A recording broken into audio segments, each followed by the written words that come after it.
He's Derek. Here's the door, here's the steeple, here's the way I hold my penis for people. She's Romaine. I am a super lesbian with lesbian on top. No dick is coming anywhere near me. This is Derek and Romaine. 2.0, bitches! Hi, Derek. Well, if that intro doesn't put people in the holiday spirit, Nothing I don't will. know what will. Nope. Nothing. Nothing will, Nothing. Derek. That is literally what the holiday spirit is all about. Sure, okay. No? All right, fine. Maybe not. Anyway, what a lovely day it's going to be, Derek. I don't know why. I just feel it in the air. Oh, well, okay, that's good. You know, it is, it is the time of year when you're, putting on a coat and a scarf, unless you live in Los Angeles, and then it's 90 degrees, and you're like, what is happening? Anyway, for the rest of us who still have seasons, Yeah. such as they are, we get to enjoy a nice cup of hot cocoa. Ooh, cocoa. And curling up in front of the fire. Your house burned down. And because Romaine burned it down. And I've only done that once. Settling. How many times do you have to burn down a house, Romaine? I mean, in all honesty, I could burn down a few more houses and be okay with it. I can think of a couple houses I'd like to burn down. This has not been a great year for you for house energy, so I don't know that you should actually be like, and now I'm a pyro. Sometimes I think being a pyro is the solution to all my problems. No? No? Okay. Creating a new problem to solve an old problem is not just a another solution. problem. No.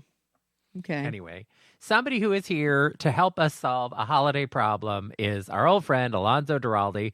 He is back with us because he has a revised and updated edition of his holiday-themed book, Have Yourself a Movie Little Christmas, because it has been a while since the first one came out, which we will talk about in a few minutes. But always enjoyable to talk to somebody who is extremely engaged and knowledgeable about Christmas movies. Although I will say this, I've known Alonso for a very long time. Okay. And I met him through a friend named Dave. And Dave, like his husband, I Dave? liked movies and things, and Dave was like, oh, I think you'll like Alonso. He's also into movies. And Alonso is how I met Dennis Hensley. Okay, that makes Dennis sense. Anyone podcast because we went to Dennis's birthday party.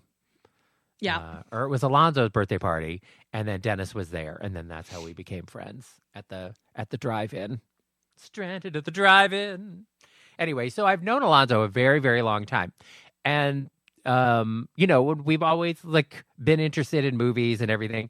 And the thing is that he is into a lot of sort of, especially back then, he was very into random, obscure, arty movies, especially from the 60s and 70s. And a lot of things that I had never seen before and had not heard of. Right. That he was into. So he introduced me to all sorts of odd things. I think because I liked Xanadu, and he was like, "Oh, if you like Xanadu, you're really gonna love, whatever."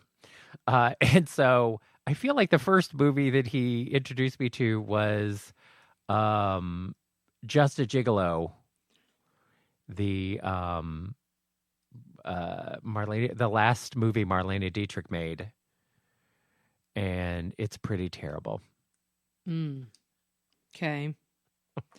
But here's the funny thing about Alonso, who has become sort of Mr. Christmas movie, is I don't think we watched any Christmassy themed movies. Oh.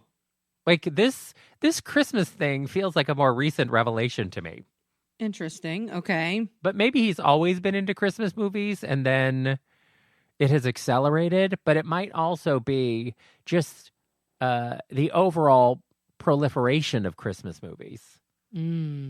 Because really, as we talk about with Alonso, they, in the past, they had set plenty of movies at Christmas time. Right. But the whole idea of movies that you watch at Christmas time, as a family and everything, all of that started with television and then really accelerated with,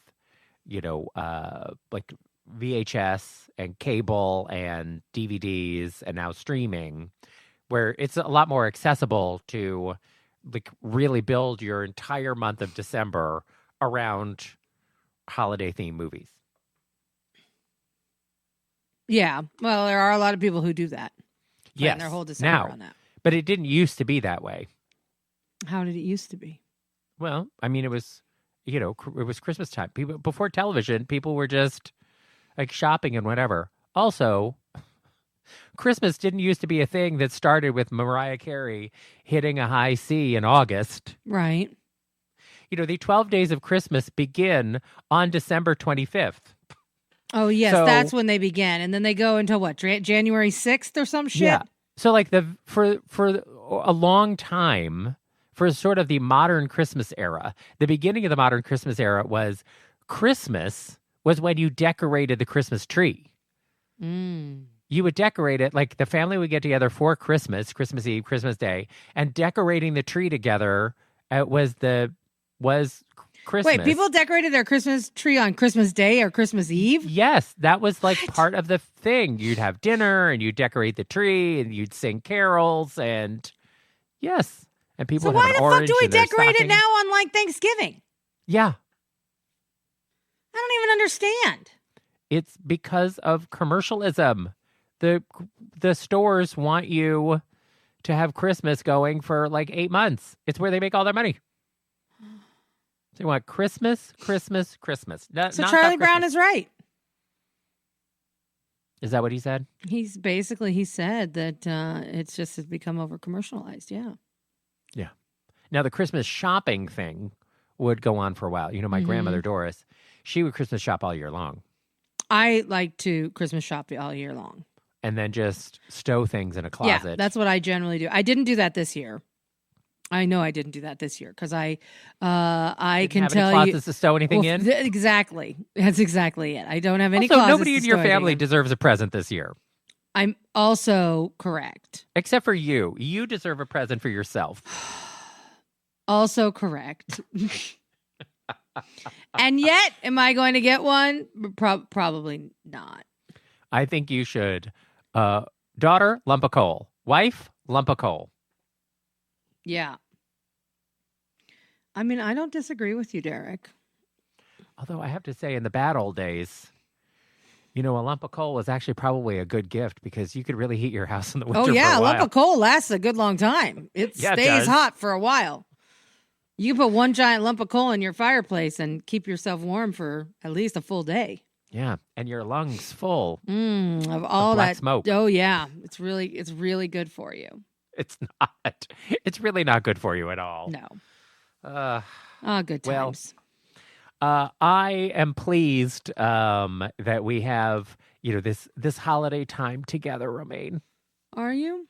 Sure. Okay. I don't think our relationship is a lump of coal at all. I mean, I don't think it's a lump of coal. I think we have a lovely relationship. I think you and I should get together and sing some Christmas carols around the piano. What Christmas carol would we sing together? This could be the start of some big Christmas. That song doesn't exist. Are we making You're up a new Christmas along song? the street, or you're at a Christmas party. Yeah. Okay. I mean, we could maybe do that. We could make a rendition of that. You're alone, and then you suddenly gift. Oh, I love gifts. Thank you. Then out of a clear blue sky, it's suddenly Gallon Sky, and he's Santa. Oh, God. This could be the start of something big Christmas party. You're so dumb. I agree. I am so dumb. I'm trying to think what Christmas carol I would want to sing. Because I have thought about this many times. If I ever recorded an album and I were to put some Christmas songs on my Christmas album, what songs would I want on there? You should record an album. I could produce it. You have a much better voice than that Madonna. She doesn't have half your voice. Of course, you'd have to give up smoking. Yeah. Well, I will say, so there is, so I've gone to the Ann Steele concerts. She does a Christmas concert every year. I've gone to those many times. And she does sing this song about New Year's Eve that I love. I don't know the name of it. What are you doing New Year's Eve? Yeah, maybe. Anyway, I love it. I think I'd want to learn that song and maybe sing that song as on my holiday album. I definitely would want to learn Hard Candy Christmas, like figure out my own rendition of that. And then the Here Comes Santa Claus, because I have already changed the lyrics in that song to suit me. To something filthy. No. Yeah. So I think I definitely think there are a few fun songs that I would have on there, but I don't know what my I try to think what is my favorite Christmas song to sing, and I don't know. I honestly don't know. Well, you know what? You've got a few weeks ahead of you to figure it out, and maybe in the new year you'll tell everyone while we're still in the 12 days of Christmas. Maybe. Well, Romaine, Yes. when the bells all ring and the horns all blow and the couples we know are fondly kissing, What the fuck is happening? will I be with you or will I be among the missing? That's the song. Okay. I know when Anne sings it, it sounds very different because she's on tune. But don't worry, somebody who's on tune is Alonso Duralde, pitch perfect, and he is joining us next here on Derek and Romaine. Do you ever know what Derek and Romaine are talking about? I'm not the monkey. Neither do we. Derek here, along with Romaine, and joining us once again, our returning champion, Alonso Duralde. You know him, of course, as an author, a reviewer, and podcast host. His book, Have Yourself a Movie Little Christmas, is revised and updated and available now everywhere fine books are sold. And you can follow him on Instagram. He is alonso.duralde.com. Alonso.Duralde. Are you okay? No, Do I need to you know worry what? about you? I don't No, even I'm know what's really happening. fine. Tis the season. Too much eggnog, I guess. All right, Alonso, let's start with revised and updated. What does that mean? Well, the first edition of the book came out in 2010, and that's a long time ago. Yeah. Shockingly, that's 15 years ago. I don't know how that happened because I've been here the whole time. But so a lot of new Christmas movies have opened in that period, and Sure. believe me, since the first book came out, I've been thinking about, oh God, I missed this one. Oh, I want to get this one in, and so this finally gave me an opportunity to sort of loop back and include all of those. And then also in the last decade and a half, I've been introduced to classics that I didn't know about before. That I also wanted to get in there. So yeah, the tricky part was, they said, well, we can't do a sequel because you can't have a Christmas movie book without having all the classics in there, and you have all the classics in the first one. So for every new movie that I wanted to add to this edition, because the books had to be about the same size, I had to shrink something that was in the first book. So a lot of your favorites from the first edition may now be sort of a two-sentence, hey, you should also see this. But on the other hand, that means that if you have the first edition, this one still has like 100 new movies that weren't in the other one. So it's not like I'm double dipping here. It's a whole new thing. Got you. Well, I think this is great because, many of us grew up on, Christmas classics, whatever they were for us based on our generation. If it was Sure. It's a Wonderful Life or Elf or, there's a lot of sort of go-tos for various people. But there have been a lot of Christmas movies, and sometimes it is fun to discover, a new one that you haven't seen before. A few years ago, TCM, they added into Max and on TCM a Robert Mitchum, Janet Leigh holiday movie called Holiday Affair. Yeah. Which I had never seen before, which is kind of dark as a Christmas movie. But I mean, it's kind of like a B movie, of that time period. But I have to say, it has like the best last shot of a movie. Like, I mean, especially for sort of a B, Christmas movie, like that last shot, I was stunned. I had to stop and rewind and watch it like 6 times because I had to figure out like how they did it. It was so stunning. That's the thing about B movies. Like they will sneak up on you with some really cool technique or like an amazing performance or whatever. Yeah, Holiday Affair is a lot of fun, and that movie exists because Robert Mitchum got arrested for possession of marijuana in the 1940s. And Howard Hughes, his boss at RKO, was like, well, we need to clean up your image. So instead of making another like tough guy movie where you punch out a bunch of people, we're going to put you in this sweet Christmas time romance with war widow Janet Leigh. And yeah, it's quite lovely actually. And that was a movie that I had never seen before when I was doing the first edition that I encountered. But yeah, you're absolutely right. I think that we have our sort of set playlist of, oh, gotta watch Home Alone, gotta watch, Jingle All the Way, whatever it is. But there are so many options out there, and I love finding new ones. I'm constantly finding new ones, which is sort of why, like, the classics that you get in this edition that weren't in the previous one were like movies I was introduced to. And yeah, TCM has actually played a huge role in that for me. Like, in the last couple of years, they do these week-long Christmas marathons, and they dig deep into, like, I didn't really know about Christmas noir.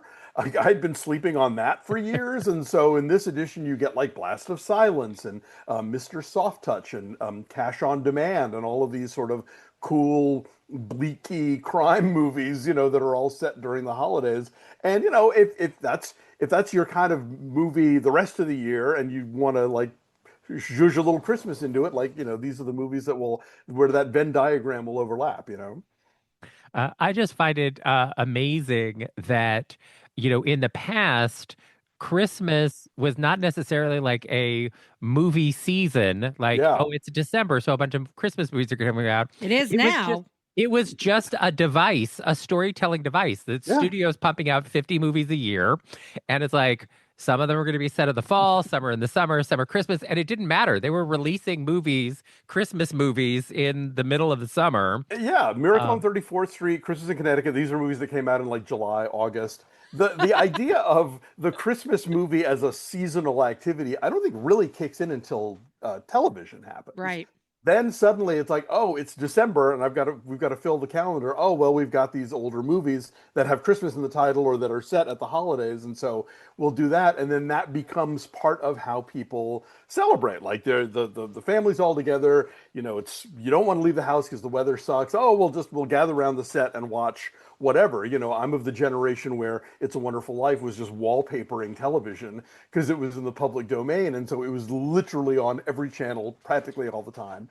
And then Ted Turner kind of inorganically decided, oh, that's what I'm going to do with like A Christmas Story, and that's a big part of how that movie became. That movie was nothing until television, and then it got on television. They played it and played it and played it, and then all of a sudden it became this cult classic. Yeah, exactly. Which is exactly the what happened with It's a Wonderful Life. Like it did okay in theaters and it did okay on VHS, but it really didn't become the behemoth that it is now. Yeah, until that sort of forced exposure, repeated viewing, and I wonder if that even works anymore just because the viewing audience is so fragmented and there's so many choices and so many streamers and so many websites and TikTok and whatever else. And so like I don't know that you can guarantee like that many eyeballs in the same place in the same time to sort of elevate a movie in that way. But never say never. There's always a way that we think, oh, there's never going to be another White Christmas, and then Mariah Carey comes along. So I think we should always have room for surprise. Yeah, I mean, I remember when I was a kid, when The Grinch Who Stole Christmas, when there was one night, same thing with like Charlie Brown's Christmas. It was one night on television. If you missed it, you missed it, and you didn't want to miss it because it was the most. Yeah, you wouldn't see it for a whole year, and so like it was a big deal. Like you always tuned in because you wanted to see those movies you loved. And you don't have that anymore. Yeah, the idea of appointment television is just another thing we have to explain to people in their 20s. Although I will tell you, there are movies at Christmas time that my wife will not let us go through the holiday season without watching. Okay. We do not make it through Christmas without watching National Lampoon's Christmas Vacation. I have come to hate that movie as a result of my wife's love for it. Elf is another one that we cannot go through the season without watching Elf. And again, I like it. It's a great movie. I don't need to watch it every fucking year, but we do. We have a whole slew of those kind of movies, and yet I kind of like some of the Christmas movies that people don't think of as Christmas movies. For instance, one of my favorites is Gremlins. For sure. Yes, right? No question. It's set at Christmas time. Very much so, yeah. It's kind of fucking awesome. And also, who doesn't love Gremlins? It's such a fun, stupid, campy movie. No, it's a great film, and it is super Christmassy. I mean, like Joe Dante even said, like his intent was, what if we could, unfold a monster movie in the middle of It's a Wonderful Life? So you have this quaint, snowy town, and then out come the little beasts. No, well, you know what? Maybe you should slip a copy of the book to your wife, and maybe she'll like mix it up a little this year. I would Please, I mean, honestly, because I can't take the crap that she makes. And there are some obscure Christmas things that I remember from my childhood that I remember watching at Christmas time. Oliver. I don't know why, but we used to watch Oliver every year at Christmas time. There's a Bernstein Bears Christmas special that I think is the most lovely story. And I remember it so fondly from my childhood. And you didn't get to see it very often, but I loved it. And like, there are things like that I would like to get mixed in, but my wife is I also love Best Little Whorehouse in Texas, that movie. It does have Hard Candy Christmas. Exactly. In it, yes. It's got my favorite Christmas song of all time. And so as far as I'm concerned, Christmas movie. I don't fight it with people. Like I will say that Die Hard is a Christmas movie, and I agree with that too. Any objections to that? Yeah. But like there are people like, oh well, we watch The Sound of Music every Christmas. I'm like, there are lots of people who say that's the movie they watch. That is a Christmas movie for you. And My Favorite Things has become a Christmas song after all this time. So knock yourself out. But I just like in our house, for instance. We definitely watch White Christmas every year. We watch a comedy with Katharine Hepburn and Spencer Tracy called Desk Set every year. Fantastic we movie. go see It's a Wonderful Life in Santa Monica at the Aero Theater. And actually, I'm going to be introducing a screening at the Gardena Cinema in December, if folks are in the Southern California area, on Saturday, December 6th. But beyond that, like I like to rotate in and out. Like I love the 1970 musical Scrooge, but that's an every other year movie. Sure. It doesn't have to be every December. And sometimes I like to just sort of go to the recesses of my DVD closet, because I do have a DVD closet, and be like, you know what, I haven't seen this in a good decade or so. Let's pop this in. Why not? And the nice thing is nowadays, between all the streaming services and everything else, you can find almost all of this stuff somewhere. It's almost all of it. Not all of it, but most of it nowadays you can. No, definitely. And I think that, a part of the hallmark effect of all of this is that not only are a lot of streamers getting into the original Christmas movie business, although we're seeing less of that than we were getting like 2-3 years ago, where there was just this explosion of new titles. But I think that more places like Freeform, like Hulu, understand that there's a hunger for this kind of content, and that people will want to see the older movies and the older TV specials, and so they'll become available. Right. And so I think that's the ripple effect of what Hallmark has kind of done to pop culture, is sort of elevated maybe some older titles of like, oh yeah, it's December, let's look at this again. So with these streaming platforms, one of the things I've noticed, and I'm actually, I'm not a Hallmark movie person. I'll be honest, I make fun of those people. However, I have enjoyed... Alonso is sitting right here. I know. I have one foot in each camp. It's okay.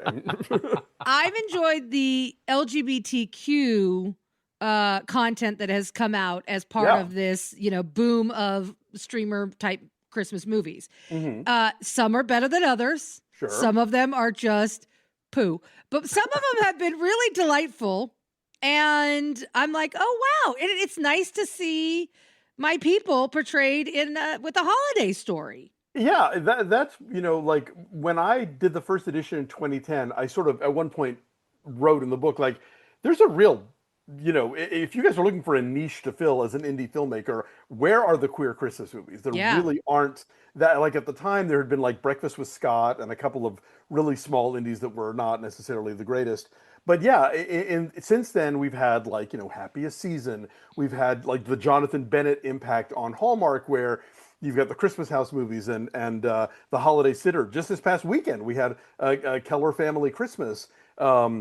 Where there's like, he's one of 3 siblings and they each have their own plot line, and he has he wants to get engaged to his doctor boyfriend, and it's very inclusive. Even like the Hallmark baking show just had like a great queer moment where one of the teams is 2 husbands from Kentucky, and the judge is this guy Vaughn Vreeland, I want to say, from the New York Times, and he's a YouTube guy, and he talked about like being gay in the South. Like, there's a big teary moment over the trifle judging about queerness on Hallmark. I'm like, yes, please, let's do this. So yeah, that is definitely a step forward that we have not taken before. There's a little company called Tello Films, Tello, and they've been putting out like a new lesbian either Christmas or New Year's movie every year for the last like 5 or 6 years. So Yeah, they're I've watched really, a few of them.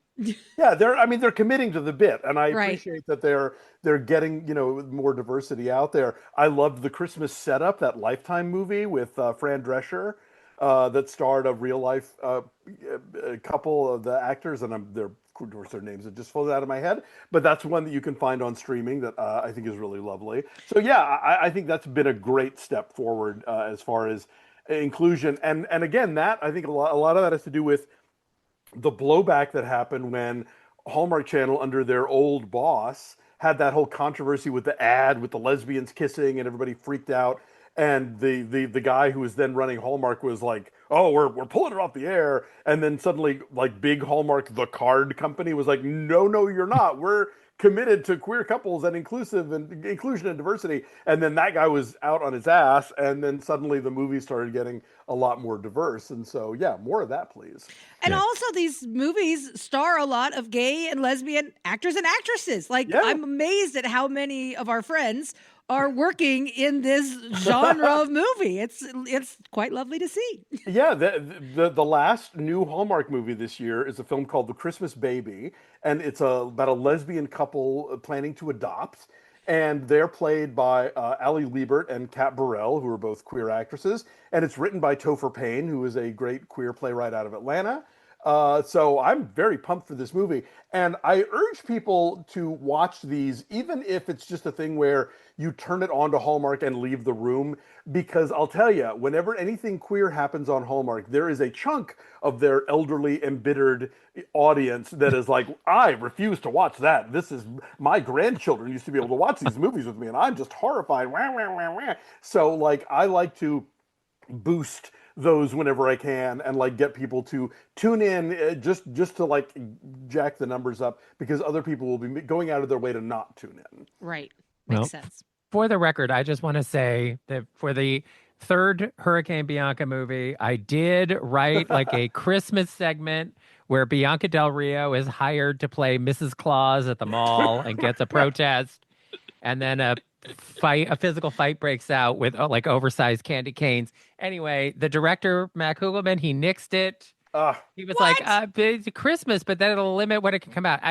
So I Thank you do for your think, service, Derek. part of what I think for a long time kept, sort of queer indie filmmakers from setting things at Christmas time was the concern of, we're already dealing with something that distributors will consider niche. If we narrow the window when they would consider putting in a theater or putting it, on TV or something, to just a 6-week window, we're even narrowing ourselves more. But I think Right, that but there's a long game though, because Right. if you make a Christmas movie that really hits with people, you get pulled out every year, every year, every year. Right. And it Defrost becomes- Mariah.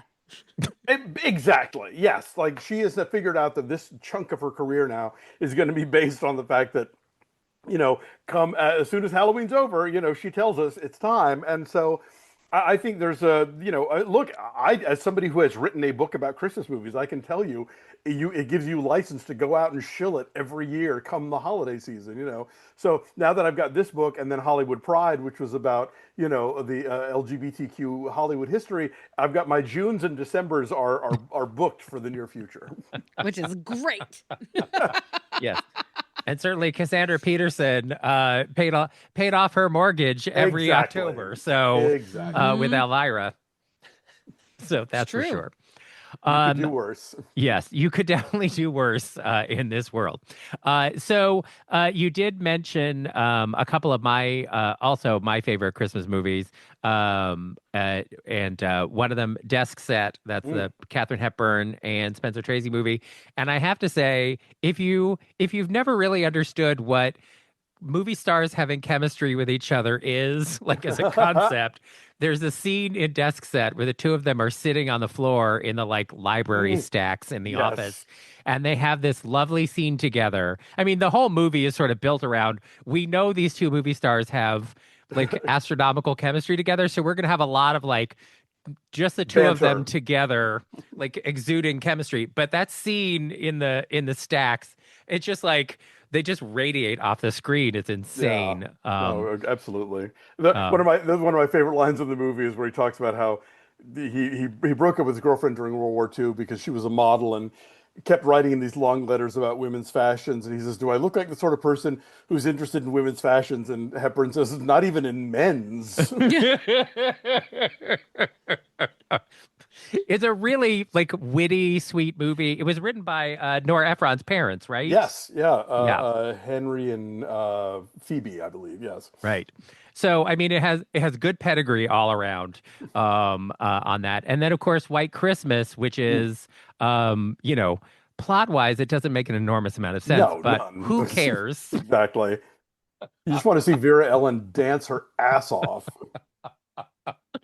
But also, like, Irving Berlin really knew how to make a tune, It's true. and like, Yes. it's like one banger after another in that movie. So and a few laughs. We talked about this on the show a few weeks ago of the sort of classic way that the studios would put together a movie. You'd Yes. have two attractive leads. You'd have like a comic relief character. There'd be a bit of a musical number in there somewhere.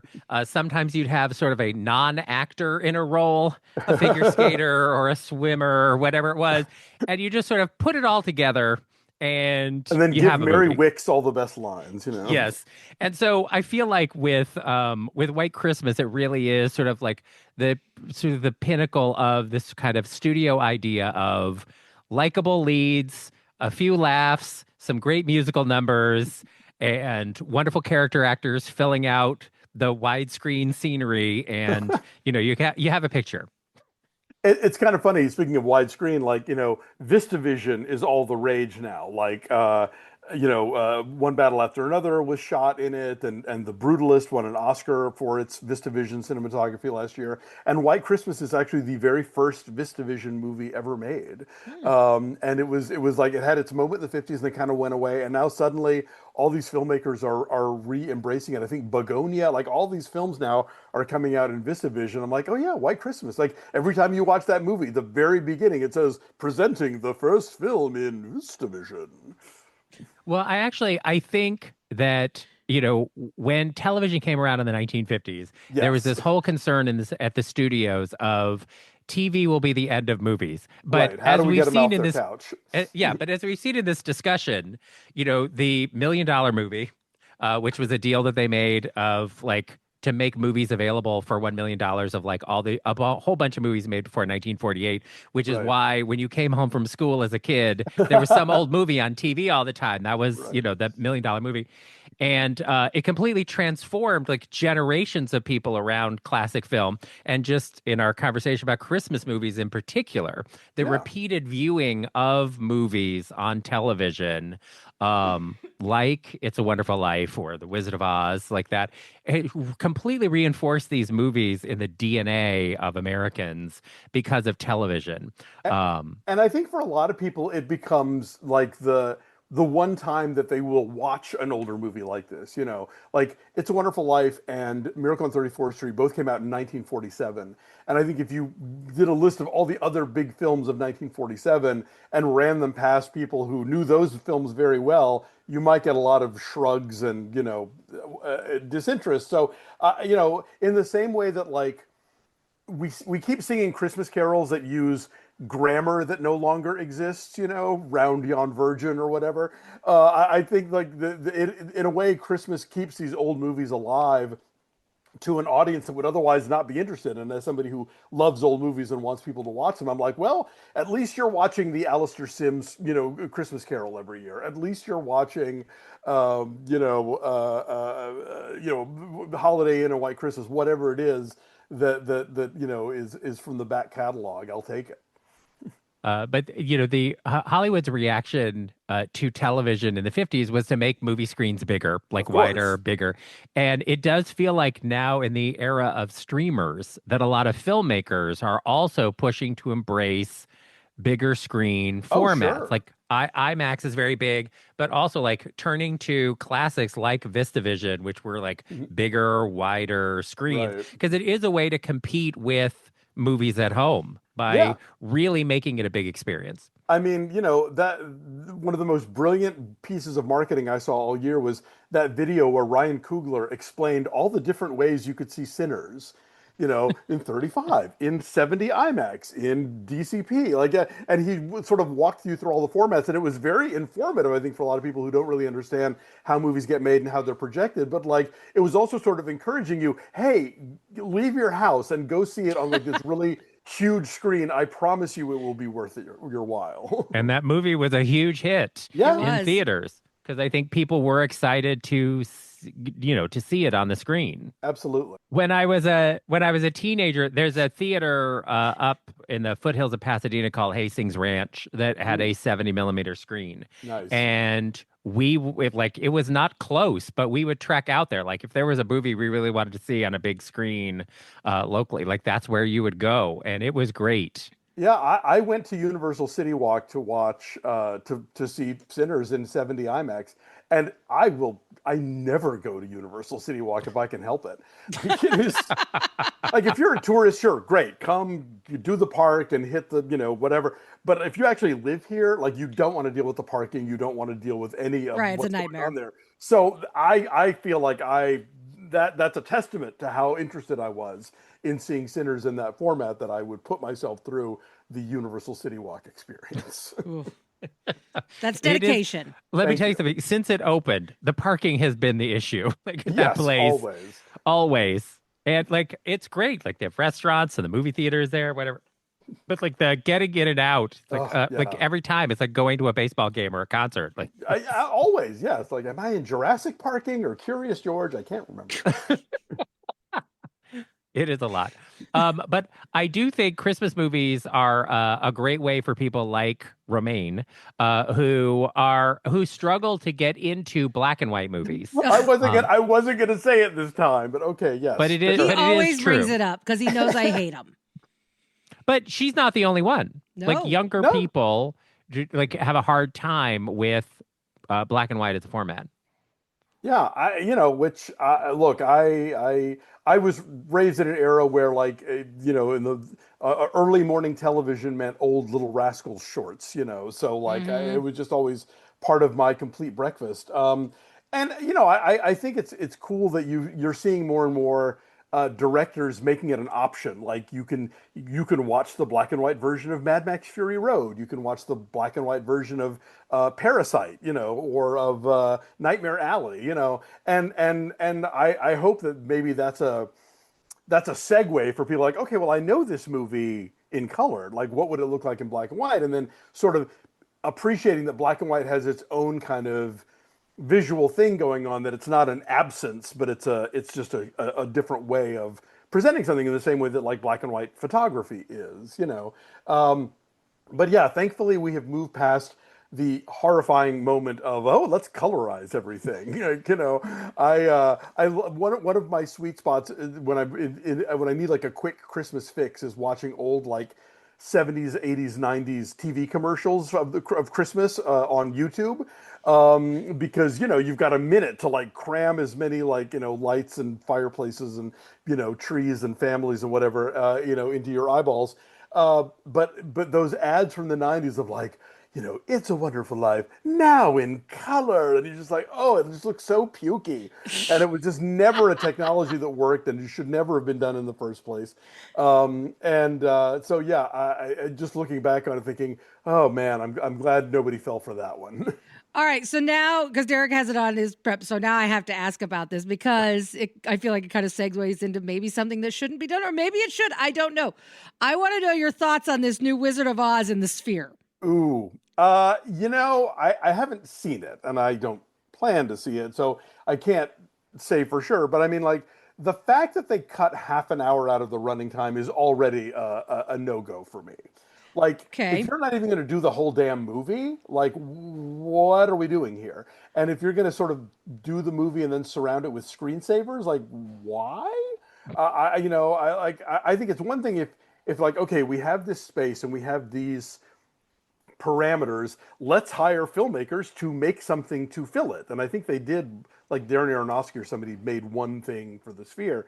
Like, that's a cool idea, and I'm for that, and I'm all about embracing sort of, new technologies and new Right. modes of whatever.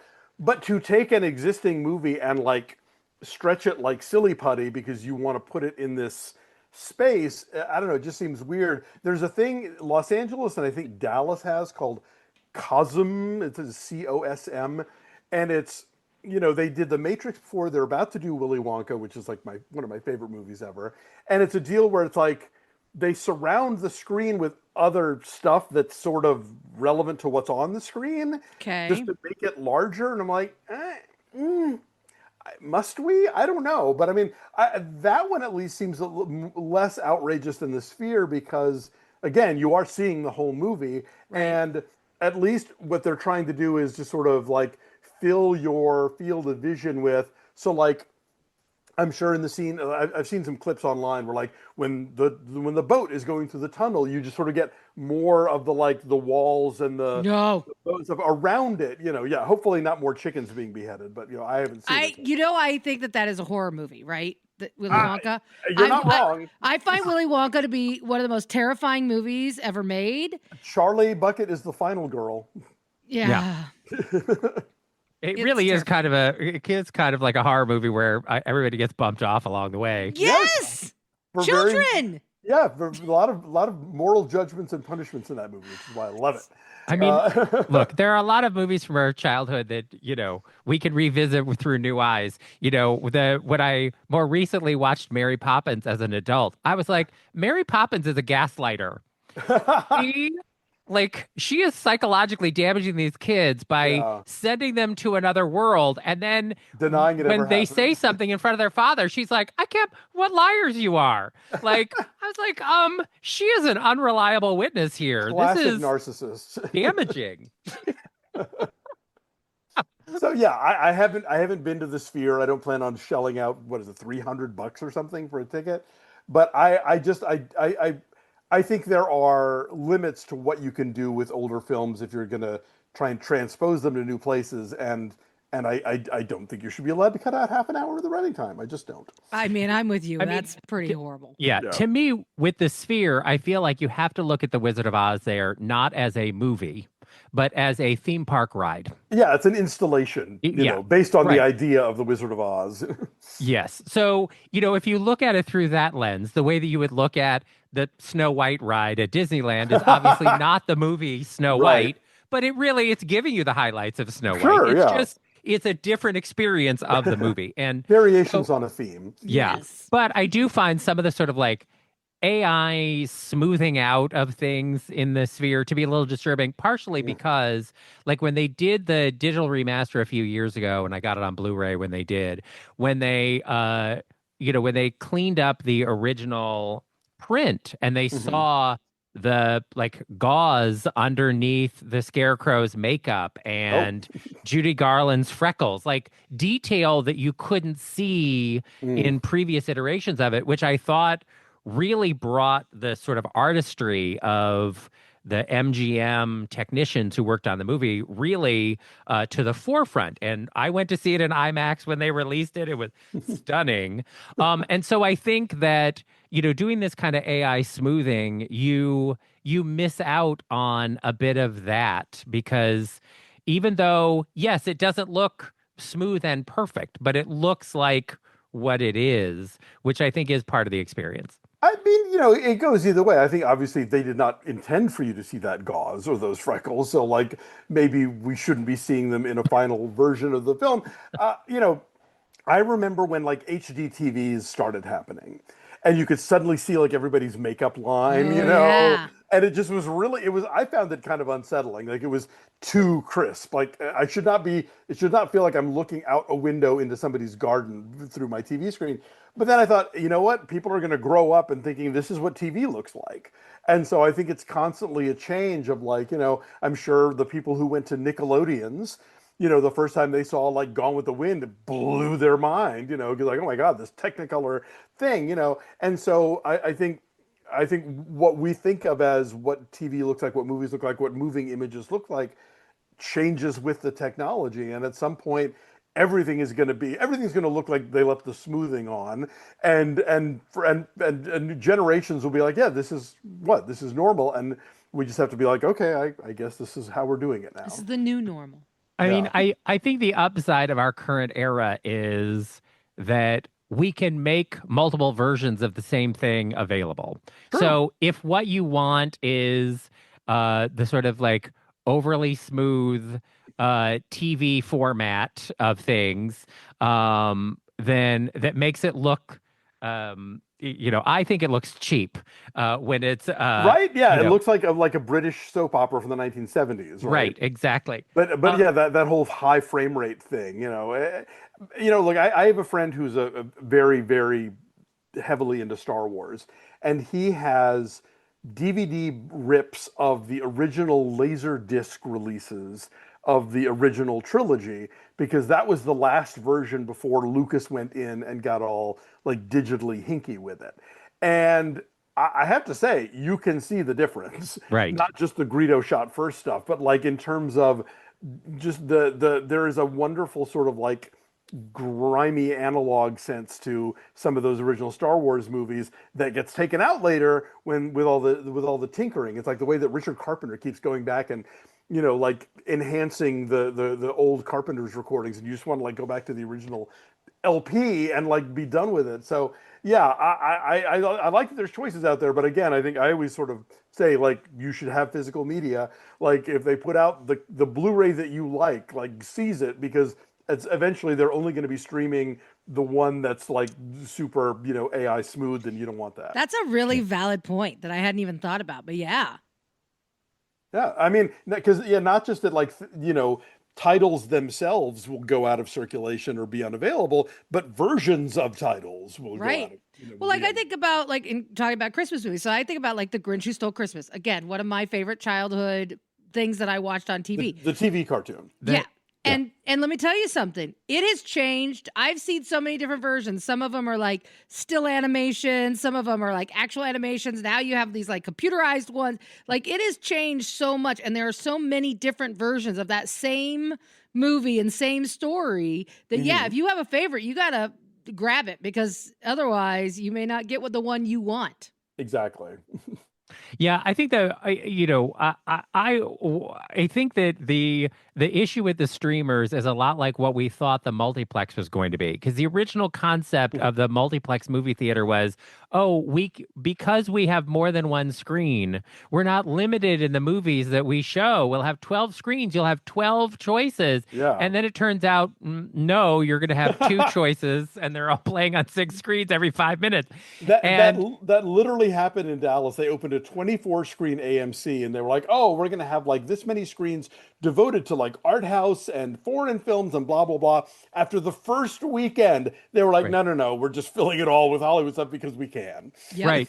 And so I feel this way kind of with the streamers of like, the promise of these streaming platforms was there Everything will at your be, fingertips. thousands and thousands of things to watch, and that you could potentially have, the original cut, the director's cut, the a commentary digitally track. enhanced version. Like you could have different aspect ratios. And it turns out, no. No, it's you like, can't even get Looney Tunes cartoons on the Warner-owned streamer anymore. What? Yeah. Yeah, they took all the Looney Tunes off of Max. I think they're now, but I think you can find them on Tubi, so they're somewhere. Well, I think some of these companies are like, we can make more money by licensing out our stuff to a competing streamer than we can by having a deep catalog and that's having available to pay everyone. royalties to our own artists. Yeah, Right. Oh, it's a wonderful system. Really? Now, I did recently join Letterboxd. And part of it was I was inspired by the New York Times feature that they did earlier this year on the top movies of the 21st century. Yes. And people were able to submit their own top 10 lists and everything. So I did make a list of that. But then I also, inspired by our own Romaine Patterson, made a list of black and white movies that I thought, for people who are not fans of black and white movies, what are accessible movies for them to like get into the form that because it is hard when we're talking about older movies. Some movies from the past are ones that people who love movies love, like me, fainting over that last shot in Holiday Affair. That's not necessarily going to resonate with everyday viewers the way that it does with me. But sometimes I think that people who don't watch a lot of black and white movies have a hard time sort of like knowing where to start. And if they start Mhm. with the wrong movie, then they're like, okay, I don't like black and white movies after all. I am confirmed. I tried Um, one. That was all it took for me to know I don't like them. yeah, don't worry. She watches Sunset Boulevard. You I've know when they watched more than one black and white yes. movie. There are a couple that I like. So, what do you think are the most accessible black and white Christmas movies that if people are not into black and white movies, that might be the ones that could like open the door for them here? Well, yeah, I mean, again, like definitely It's a Wonderful Life, definitely the original Miracle on 34th Street. I would say Holiday Affair for sure. Um, the 1950 A Christmas Carol with Alistair Sim. Billy Wilder's The Apartment, speaking of Sunset Boulevard, which is a Christmas movie. It's a sad one, but it's a Christmas movie. I think all of those are good places to start. There's a film that I'd never heard of. Actually, no, two films I'd never heard of until I saw them on TCM that I put in the original book, and they're still around in this new edition. One is a Fred McMurray, Barbara Stanwyck comedy called Remember the Night, where he is a DA and she's a shoplifter, and he winds up taking her home for Christmas, and they fall in love, and then of course he's got to like put her on trial when they get back to the city in January. That one's really charming, and then also a movie called It Happened on Fifth Avenue, which is about a this rich guy who leaves town every winter, and this unhoused gentleman who moves into his mansion every year and winds up bringing with him like a GI whose apartment building has just been torn down by the rich guy, and then some of the GI's friends, and then at some point. The rich guy's daughter shows up wanting to just grab some of her clothes, but they think that she's a thief, and then she falls for the GI, so she pretends to be homeless. So they let her stay there, and then her parents get concerned, and they come back to stay there, but they also have to pretend to be homeless to live in their own house. It's really charming. I agree. That is another sort of like TCM find that I had Yeah. not watched before it was available, like streaming. And it is charming, but also, I mean, it just shows as Orson Welles, they asked him if he was glad that the studio system ended, and he's like, no, in the old studio system, there was always room for an Orson Welles picture. And the thing was, like, the studios were literally making 50 movies a year. So they were like, this script is good enough. This we got actors that we're paying every week to work. If they're not working, like we got to put them in something. So they were really trying all sorts of like maybe this will work. Maybe this is a good idea. I guess we'll see.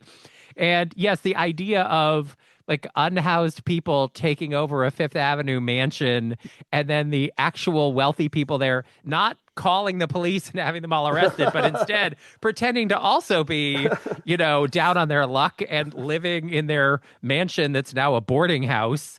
And And everyone learning a lesson out of it. It's like, it's charming. I mean, it's actually politically pretty bold. In fact, I think one of the Right. screenwriters did get hauled in front of the House Un-American Activities Committee because it's all about how like the GIs just want like affordable housing, and they're trying to like pool their resources to like buy this land, but the rich guy wants to buy it just to put up like luxury condos or whatever. It's like it's a lot of the same stuff that we're still dealing with now. And in fact, Capra considered making this movie as his first one after coming back from World War II before doing It's a Wonderful Life instead. Oh wow.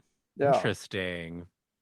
So there is a lot there to discover. And also, sometimes like with It Happened on Fifth Avenue, like when you watch it, it's like, oh, so the issues that we deal with now are very much alive, Yeah. from the past. Right. We didn't fix anything. It's Nope. also New it's York also is as unaffordable as it's ever been. exactly. Yep. Yes.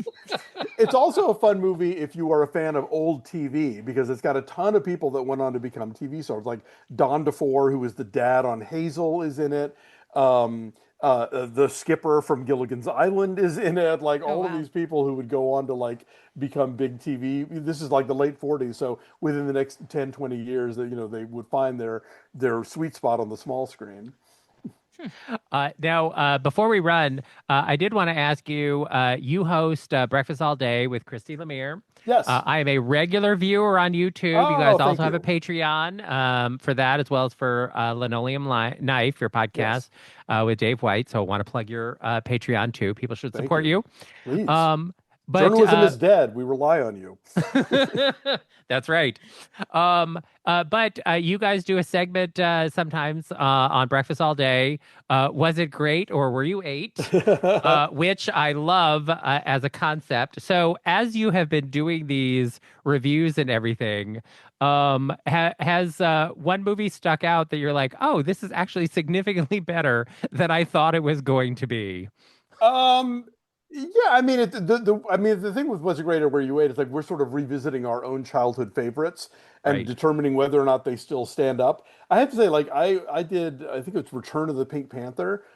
Hilarious. Like I was kind of worried that it wasn't going to age well, but so funny. And like, between Blake Edwards and Peter Sellers, just like the comic timing of it all, really, really funny. There's this whole scene where he's doing a scene with this woman who is supposed to not be laughing, but she couldn't not laugh while he's doing all of his nonsense. So they just left it in. And it still works.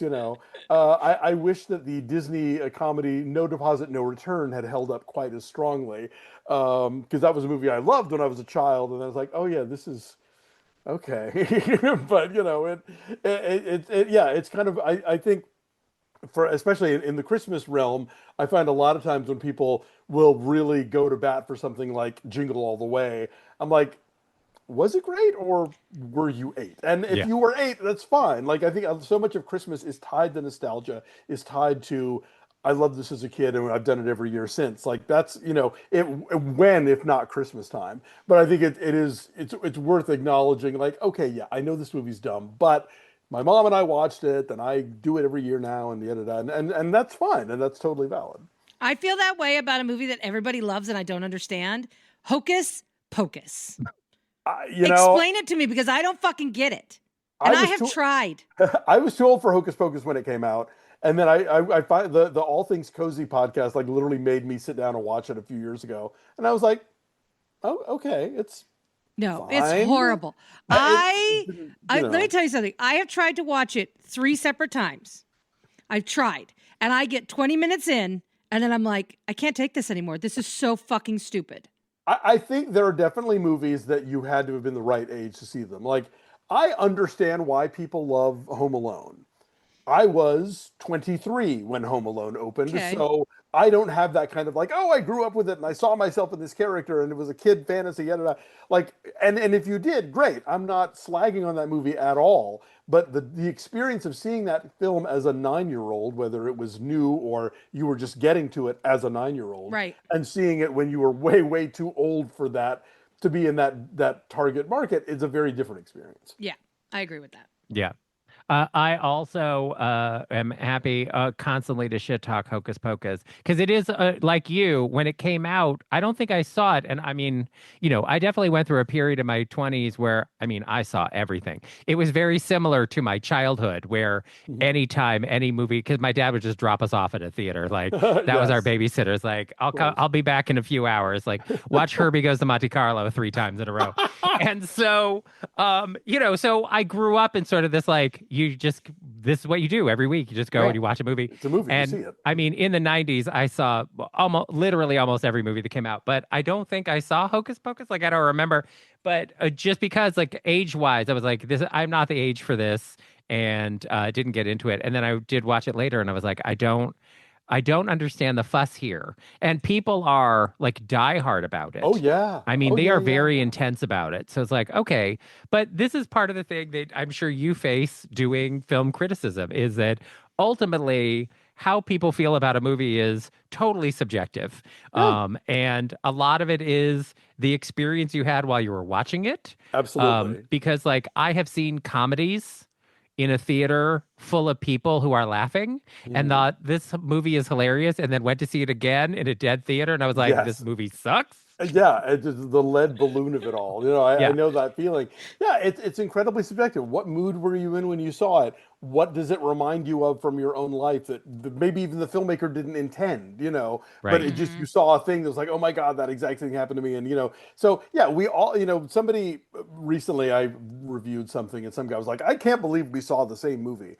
And I said, no two people ever see the same movie. Like you walk into every film with your whole baggage of life experience and preferences and likes and dislikes and all of that stuff. And so, yeah, you come away with it very much as your own thing.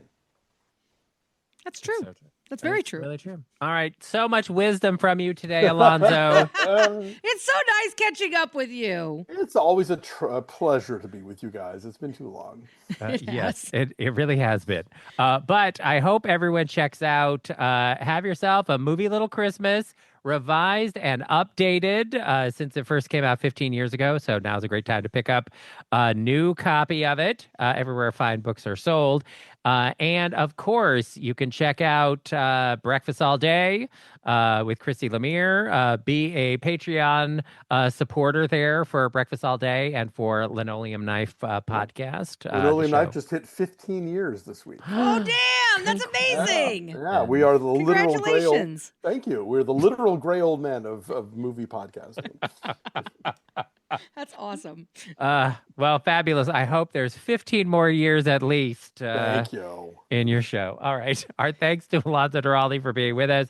You can also follow him on Instagram, Alonso.Duralde on Instagram. You're listening to Derek and Romaine. Merry Christmas. Well, there you have it. The end of another perfect episode of Derek and Romaine. And if you want more great fun, go to dnrstudios.com and subscribe to get our show every day. And don't forget, for DNR Plus subscribers, you can use the DNR Cast app for iPhone, available now in the App Store.